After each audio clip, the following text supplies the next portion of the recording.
अब जाकर जो एनसीपी के जो कोर लीडर थे, चाहे वो धनंजय मुंडे की बात हो, सुनील तटकरे हो, छगन भुजबल हो, प्रफुल्ल पटेल हो, सभी एकजुट होकर ये मांग कर रहे हैं कि सुनेत्रा पवार को ही अजीत पवार की जगह कमान सौंपी जाए।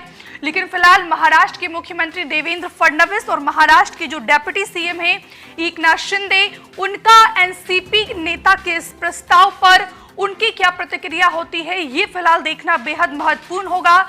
लेकिन सुनेत्रा पवार को डेप्यूटी सीएम बनाया जाए, इसकी मांग अब लगातार तेज होती जा रही है और माना जा रहा है कि आज ही या किसी भी वक्त, किसी भी समय, 1-2 दिन के अंतराल में जो एनसीपी के कोर लीडर्स हैं, सुनील तटकरे, छगन भुजबल, धनंजय मुंडे, ये तमाम नेता जो है इस प्रस्ताव को लेकर महाराष्ट्र के मुख्यमंत्री देवेंद्र फडणवीस से भी मुलाकात कर सकते हैं। अजीत पवार का सियासी करियर कैसा रहा है, हमने वो भी आपसे साझा किया। लेकिन अगर फिलहाल की बात की जाए सुनेत्रा पवार की, तो उनकी पत्नी सामाजिक कार्यों से जुड़ी रही है। 2024 में वो राज्यसभा सांसद बनी और उसके बाद अजीत पवार के 2 बेटे हैं, पार्थ पवार, जय पवार।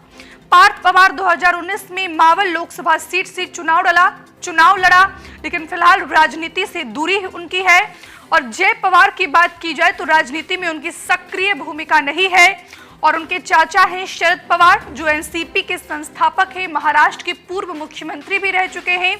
उनकी चचेरी बहन है सुप्रिया सुले, जो शरद पवार की बेटी है और बारामती सीट से मौजूदा सांसद भी है।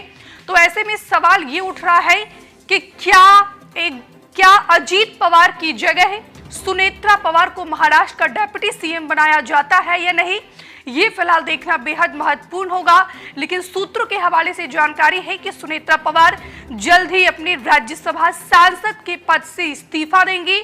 उसके बाद बारामती सीट से वो चुनाव लड़ेंगी और बारामती सीट से अगर वो चुनाव जीतती है तो लगभग ये तय हो चुका है कि अजीत पवार की जगह सुनेत्रा पवार ही महाराष्ट्र पवार गुट के पास 10 सीटें हैं।